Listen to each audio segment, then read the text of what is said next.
Se o Criador é todo-poderoso, ele possui força irrestrita para impedir a maldade. Se ele é puramente bom, ele obrigatoriamente deveria querer aniquilar o sofrimento. Então por que o caos continua a dominar a Terra? Essa não é apenas uma dúvida. É um questionamento feito na madrugada em cemitérios e corredores de hospitais, carregado de uma indignação visceral. Há séculos, mentes céticas olham para a violência, para as catástrofes devastadoras e doenças incuráveis, e riem com um senso de vitória. Para eles, a existência do sofrimento é o argumento definitivo contra a existência de Deus. Mas eles estão completamente enganados. Existe um erro fatal nessa lógica.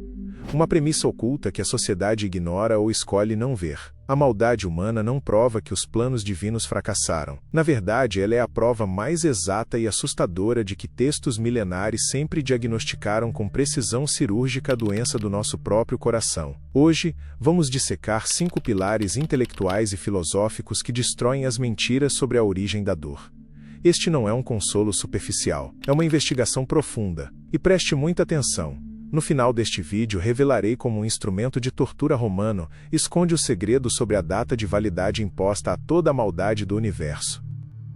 A ilusão da criação e o preço da liberdade. É comum a crença de que o bem e o mal são duas forças opostas de igual poder. Muitos presumem que o Criador fabricou um departamento da maldade no início dos tempos. Isso é um erro histórico terrível. O primeiro pilar destruidor de mitos é simples. Deus não criou a maldade, ele arquitetou a liberdade. Quando observamos os textos de Gênesis, vemos que tudo o que havia sido feito era em essência muito bom. O mal não possui matéria, não possui substância física fabricada. Pense logicamente, a escuridão não é algo que você captura e guarda em um recipiente. Ela é apenas a nomenclatura técnica que usamos para descrever a ausência da luz. O frio não é uma energia independente. É a ausência de calor. Da mesma forma, o mal é unicamente a privação, a ausência e a corrupção do que um dia foi perfeito. O mal ocorre quando a criatura vira as costas para a fonte de todo o bem. Mas por que o Todo-Poderoso permitiu essa brecha fatal? A resposta está no mais alto nível de relacionamento: o amor. Uma máquina programada com códigos para dizer eu te amo não sente absolutamente nada. A obediência mecânica e forçada não detém valor moral, e não constrói laços genuínos. Para existir adoração verdadeira, era obrigatória a concessão do livre-arbítrio. A capacidade de escolha é uma moeda de valor inestimável e risco catastrófico. A porta para a rebelião foi aberta. As guerras, opressões e traições não são a assinatura do Criador no cosmos. O mal moral é de fato a nossa assinatura. E essa escolha sombria desencadeou a ruptura do mundo. O espelho da depravação. O segundo pilar confronta a hipocrisia da nossa era. O mundo está quebrado inteiramente por nossa causa. A teologia ancestral decreta que a morte e o sofrimento infiltraram-se na humanidade através da rebelião de um só homem, espalhando-se porque todos pecaram.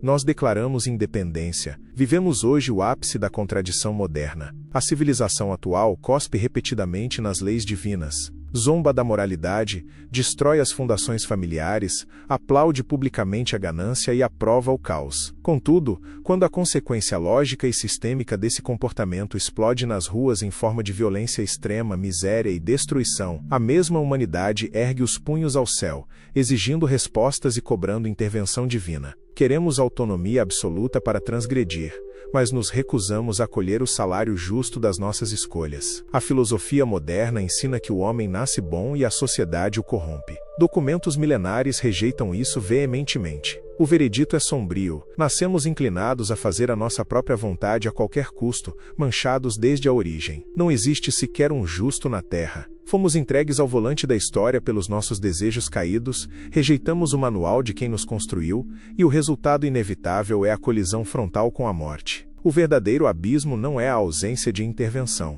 Somos nós. Mas no meio de grandes tragédias, como saberemos se estamos sendo punidos? O alarme da graça e a torre de sangue. Para entender isso, analisamos o terceiro pilar, a inversão de perspectiva. No primeiro século da nossa era, relatos registraram uma atrocidade governamental. O cruel líder romano Pôncio Pilatos ordenou o assassinato a sangue frio de fiéis da Galileia, misturando o sangue humano com ritos sagrados no templo. Foi um terrorismo de Estado absoluto. Dias depois, um incidente inexplicável. A estrutura colossal conhecida como a Torre de Siloé desmoronou, esmagando 18 transeuntes. A multidão que presenciou o caos agiu exatamente como fazemos nos dias de hoje. Presumiram que aquelas vítimas fatais eram os piores pecadores de toda a nação, esmagados por um castigo pontual. Mas a figura central da história, Jesus de Nazaré, destrói esse moralismo cego, afirmando categoricamente que se os sobreviventes não consertassem seus caminhos, teriam o mesmo fim. A humanidade questiona incessantemente por que coisas ruins atingem pessoas boas.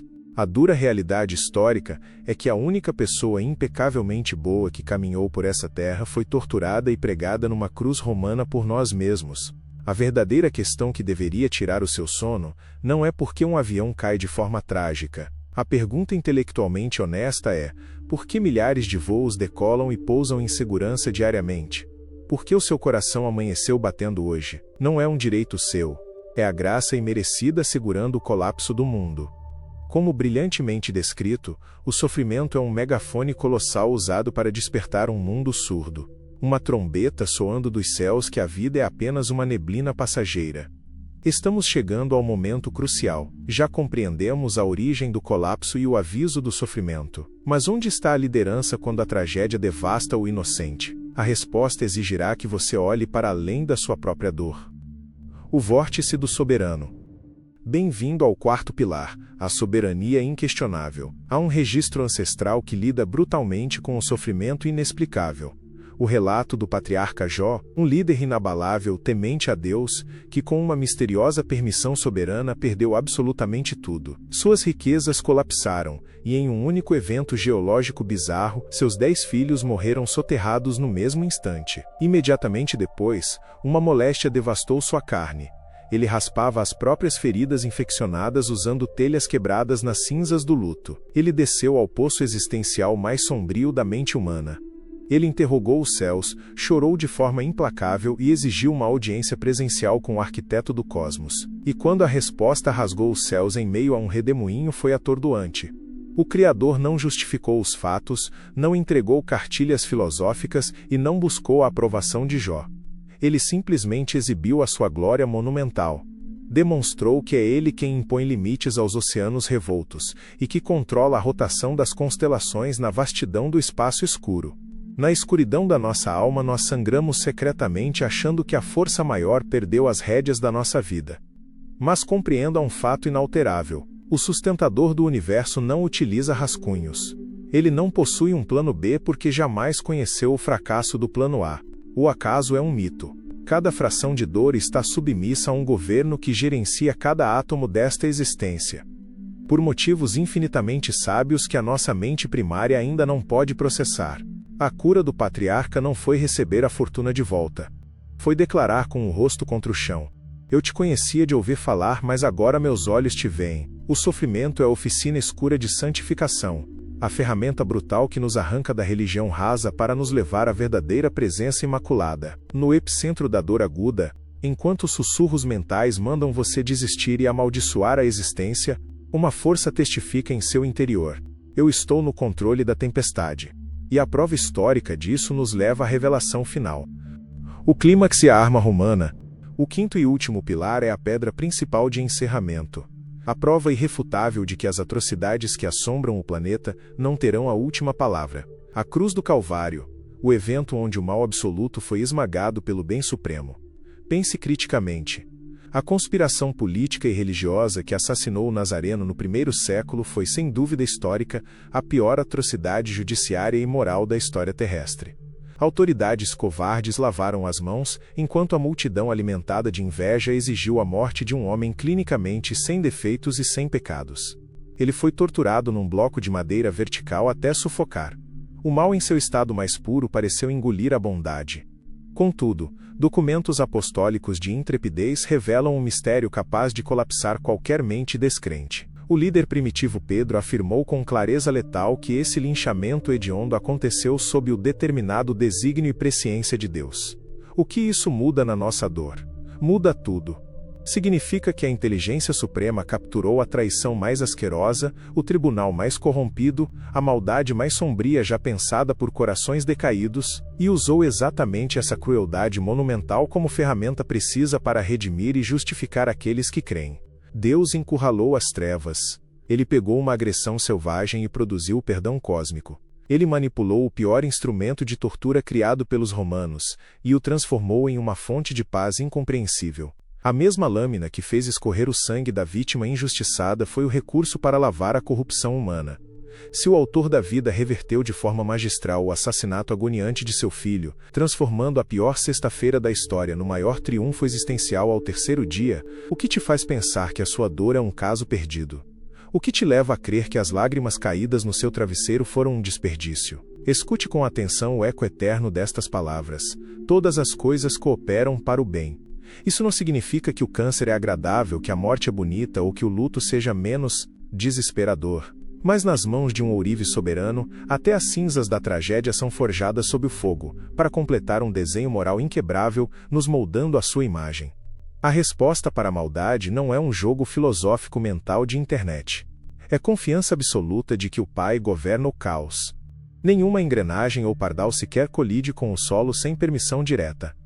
A revelação derradeira é o conforto absoluto. A maldade, por mais ensurdecedora que pareça, tem data de validade imposta por um poder irrefutável. Os dias do sofrimento estão devidamente contados no calendário. A atual vida conturbada que suportamos é só um corredor espremido a caminho do salão magnífico da eternidade. Há uma promessa codificada nas últimas páginas da revelação de que toda lágrima ardente será enxugada, a morte será erradicada, e o luto deixará de existir, pois as primeiras coisas passaram. O próprio soberano trará a consolação. Enquanto esse dia de majestade cósmica não chega, mantenha as mãos e o intelecto firmes. Inscreva-se agora no nosso canal, para continuar explorando verdades que libertam e purificam a alma. Comente também qual tema você gostaria que nós abordássemos e o que você achou deste vídeo. Até mais.